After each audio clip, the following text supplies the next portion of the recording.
बेसेबां डलार जायोब्ला नोंनि पासबुक एकाउन्टाव फैसा हाबो आं दिनै टटेलि फोरमायना होगोन आरो खोन्थालांगोन नाथाय जोबजासे नों नायनांगोन माबायदि डलार बा नोंनि एकाउन्ट बा पासबुकआव बोरैहाय फैसाया माने ट्रेन्जेक्सन बा ट्रेन्सफार जायोना बेखौ गोबां मानसियानो मिथिनानै लुबैनानै दं प्लास गोबां मानसियानो मिथियै दं बेनिखायनो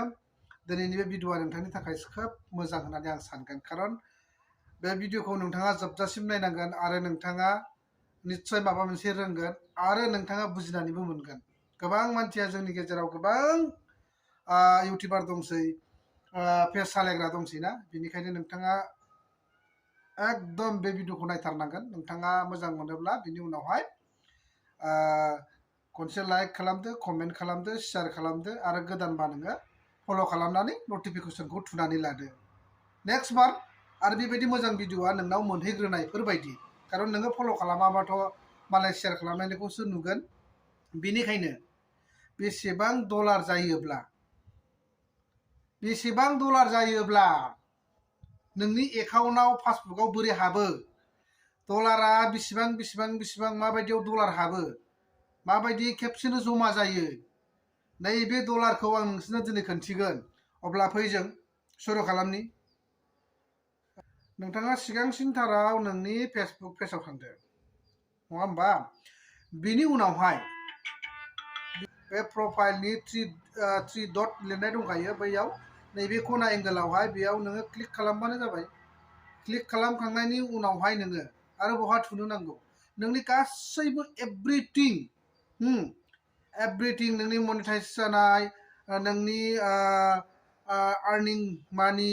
आरो नोंनि मा होनो स्टार नोंनि गासैखौ नायनो थाखाय नोंथाङा बेयावनो नुजोबगोन नोंनि फैसाया बेसेबां हाबदों नोंनि आर्निंसा बेसेबां हाबदों नोङो बबेयाव फैसा खामायनो हादों नोंनि बोनास नोंनि मा होनो स्टार बेफोराव नोंनिया खुलिजोबनांगोन लेभेला अब्ला नोङो नोंनि नैबे प्रफेसनेल डेसबोर्ड जाबाय नैबेयावहाय बेयाव क्लिक खालामदो क्लिक खालामखांनायनि उनावहाय नोङो ओरै बोखोलांखांनायनि उनाव नोंथाङा नोंथांनि मा नायनो गोसो दं नोंथाङा माखौ चेक खालामनो गोसो दं बेयाव दङ पे आउट्स नोंनि पेमेन्टखौ नुबाय मनिटाइजआव नोंना मा एक्टिभ जाखो माया खुलिखो बेखौ नोङो अके खालामबानो जाबाय होमबा बेयाव नुसिगोन नोंनि स्टारनि फैसा हाबगोन एड्स अन रिलिजनि फैसा हाबगोन बोनासनि फैसा हाबगोन इन्सट्रुमेन्टनि फैसा हाबगोन बे मोनब्रैया खुलिनांगोन आरो बेयावनो दंबावो नोंथाङा जुदि बेखौ खुलियाखैब्ला बेफोरनिफ्राय थाइसेबो फैसा मोननाय नङा बेयाव नोंथांना गोजा माने थाला बायदि लक जागोन बेयावबो थाला बायदि लक जागोन बेयावबो थाला बायदि लक जागोन बेयावबो थाला बायदि लक जागोन बिसोरो कमप्लिटलि नोंना बे खुलिजोबनांगोन बेयावहायसो गोबां फैसा दङ हा अब्ला नोङो बेगाव फैफिनदो बेग फैनाय लोगो लोगो नोंनि आर्निंस मानिखौ नायनोबा नोंथाङा नोंसोरनि पे आउट्सआव थुदो बेयाव थुनाय लोगो लोगो नै बेयावहाय नों माखासे डलार फैनायखौ एसे नुगोन आरो ना नाथाय बेयाव नोंनि डिटेल्स नोंनि गासैखौ नुजोबनाय नङा अब्ला नोङो बहा थांनांगोन नोंनि नैबे मा होनो ट्रेन्जेक्सनाव थांनांगोन नोंनि फैसाया बेसेबां जमा जादों माला हाबगोन माबायदि फैसाया हाबनानै दङ हा अब्ला नोङो ट्रेन्जेक्सनाव थुबाय ट्रेन्जेक्सन थुनाय लोगो लोगो नैबे दा बावनि रिसेन्टलि जमा जागासिनो दङ नैबे एकदम नैबेया दाख्लैनि बेनि उनावहाय नोंथाङा नोंथांनि अरिजिनाल एकाउन्ट जायखौ पासबुक होननानै बुङो नोंथाङा बेयाव थुनांगोन नोंनि चेनेला जिखि नामानो जाया मानो नोंथाङा नोंनि नामाव थुदो आंनि नामा सन्जय नार्जारि बा आं सन्जय नार्जारियाव लांबाय सन्जय नार्जारियाव हाबनाय लोगो लोगो नोंथाङा नैबेबायदि माने मिथिगोन नोंथाङा बेयाव जेसेबां गोथां फाइट लुनाय नुदोंना बे गासैखौबो नोंथाङा फाइट नुजोबदोंना बे आंनि दाख्लै 2023 नि 21आव हाबनाय डिसेम्बर 21आव हाबनाय बे आंनि मा होनो डलारा बिदि हाबगोन नोंथाङा नायनो हागोन बेयाव आंनि एसटकिं बियो माने एकाउन्टाव पेड जाजोब्बाय ओंखायनो नोंथाङा बिदि हाबगोन अब्ला हाबनो गोनां आरो प्रसेसा गोजौआव दङ नै जमा जागासिनो दं अब्ला बेंकआव माबायदि ट्रेन्जेक्सन जायो बेंकआव नै बेयाव नायनो हागोन बेयाव नुदोंना बेयाव माने आंनियाव एबार खम हाबदों कारण बेसेबां हाबदों बेखौ आं नोंसोरनो खोन्थागोन आंनियाव बेसेबां हाबदों 120.07 डलार आंनाव हाबदों होमबा बेसेबां जायो होमबा नों चेक खालामबानो जाबाय बिनि उनावहाय नोंथाङा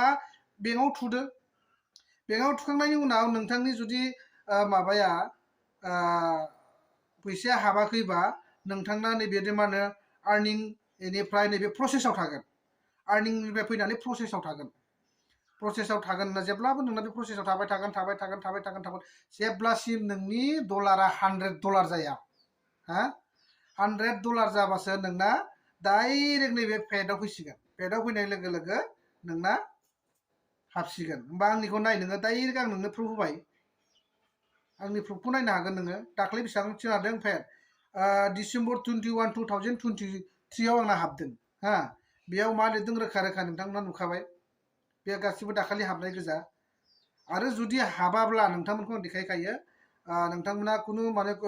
डाउट जानो गोनां गैया नोंथांमोननिया जेब्ला फैसाया हाबनो गोनां बा बे फैसाया नोंथांनियावहाय मा होनो गोजा देखाय माने हल देखायगोन हल माने हाबथ'वाखै आरो ना ओंखायनो जेबो साननो गोनां गैया गासिबो अके जाजोबगोन बानायनांगौ बानायबाय था खालामनांगौ खालामबाय था नोंनि फैसाया फैसायैनो थागोन नोंनि मोननांगौखौ नों मोनबाय थागोन बांद्राय हाखु दाखु जानो नाङा खारन नोङो दिनै मावनानै गाबोन मोनजानो लुगैबा जाया गोबां धोर्ज नांगोन हा जाय धोर्जखौ मानिनो हाया हा बे धोर्जखौ मानिनो हायाबा जिउआव नों मालाबाबो साक्सेस जानाय नङा बेनिखायनो बारा गोलाव आं बुंनो सानासै फैबाय थानायाव आरो नोंथाङा बिनिखाय साबसिन मोजां भिडिअ रोंगोन आरो बांसिन मोजां नुगोन आरो थाम्बनेलखौ बोरै होयो बेखौबो आं देखायगोन थाम्बनेल इउटिउबावसो नोङो थाम्बनेल होनो हायो फेसबुक पेजाव नोङो माबायदि थाम्बनेलखौ बहायगोन बेखौबो आं देखायलांगोन आरो पेजखौ माबायदि खुलियो सासे मानसिया सोंहरबाय दं बेखौबो आं खालामगोन अब्ला दिनैनि भिडिअआ बिसिनिसै थेंक इउ